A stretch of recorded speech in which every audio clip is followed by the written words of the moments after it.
Реализираме един проект с Фондация Първите 3 минути с финансовата подкрепа на Столична община, програма Европа 2024, който има за цел да създадем дигитална карта на автоматичните дефибрилатори в София, тъй като това е един от най-често срещаните въпроси от хората около нас. Ама всъщност има ли дефибрилатори изобщо? За какво правите всичко това? Къде са тия дефибрилатори? Защо ние не знаем за тях?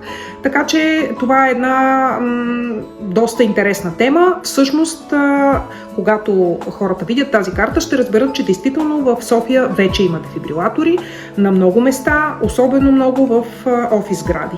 И естествено, като допълнение към това, в проекта включваме обучения в училища, защото считаме, че най-важното нещо е обучението на децата. Оттам тръгва всичко. Тези деца след няколко години ще бъдат вече възрастни хора и всъщност няма да задават въпроса има ли дефибрилатори и къде са те, защото от сега ще знаят.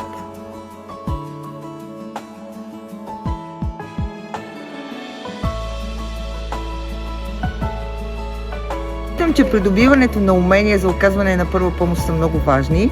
Проектът беше много полезен за децата. Организацията и професионализма на обучаващите помогна страшно много да докоснат децата и да осъзнаят, че наистина първите 3 минути са важни. И считам, че оказването на първа помощ, придобиването на умения и знания е много важно за училищното възпитание и е необходимо да влезе като учебен предмет.